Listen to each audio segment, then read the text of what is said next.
Hello there and welcome back to Field Study, an exploration of food and the landscape.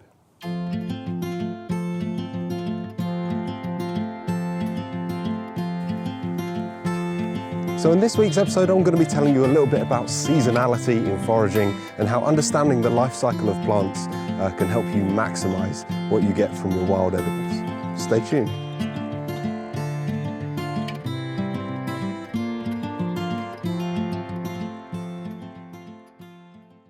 So when you're out and about foraging, it is important to learn about the life cycle of the plants that you are harvesting.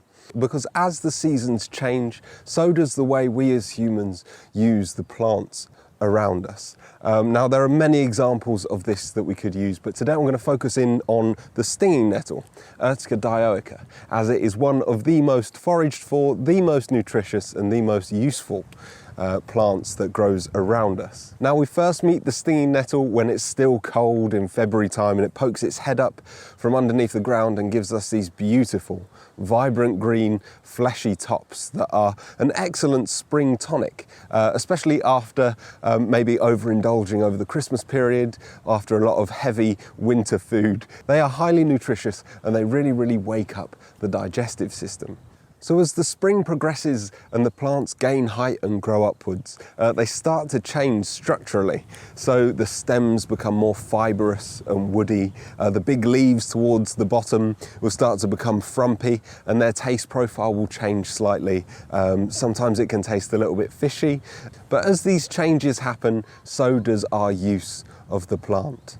Now you'll find a lot in the foraging literature that nettle at this time of year when it is in flower and then goes to seed will change its chemical makeup and become a little bit of a diuretic, which means it flushes the system and makes you need a wee a lot, which isn't necessarily a great attribute in a staple foodstuff. However, the community is starting to question this and some people think that it might be a little bit of a myth. Personally, I have eaten older nettles. I've used older nettles to make nettle beer with. I've dried them out and eaten them as a dried herb. But one thing is for sure, and that is culinarily, older nettles are a bit past their best and aren't as exciting as fresh nettle tops. Now for me, this means that harvesting at this time of year is all about harvesting nettle for its seed. Now this is where a little bit of information about the plant can come in handy. So nettle, Urtica dioica, has male and female plants, much like hops and lots of other plants do. Singular plants will have different sexes.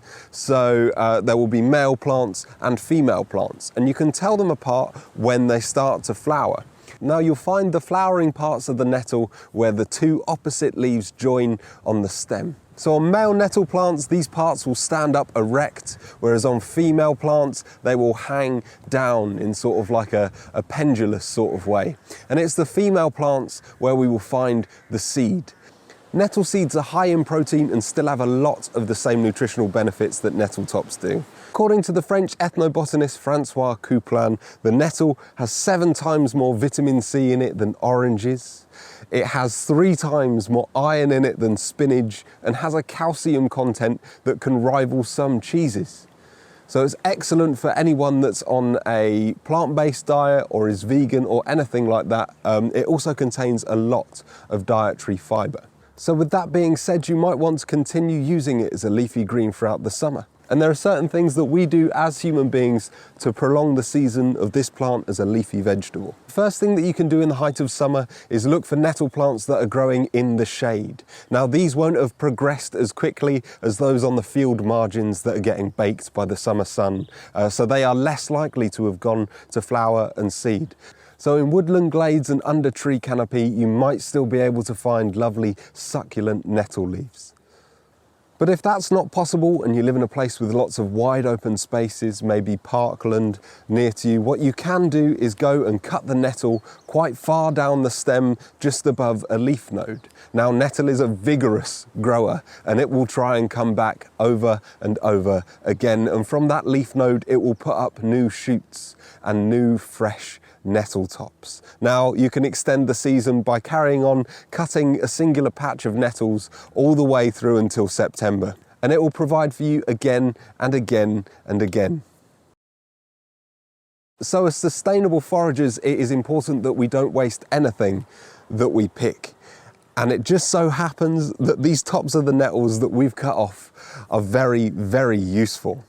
Now, if you've got a garden, you probably know this already, but nettle with its nutritional profile can be incredibly good for making fertilizers and for composting down.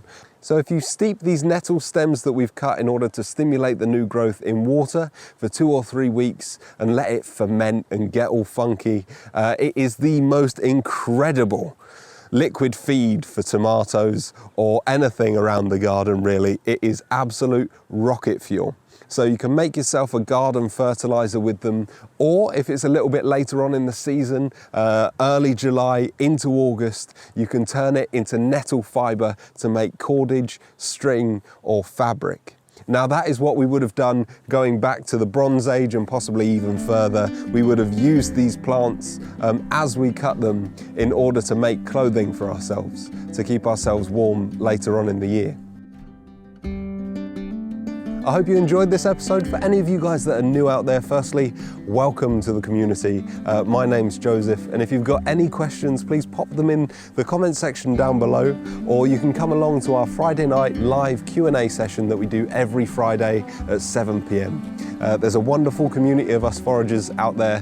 Loads of people come along to the chat and they've got excellent knowledge of plants and the environment, and they would be more than happy to share that knowledge with you. Right, I'm gonna go home and edit this in the garden, I think, with a nice cold drink. As always, if you enjoyed what you saw, hit the thumbs up button and hit subscribe for more foraging videos from this beautiful landscape. Until next week, take care.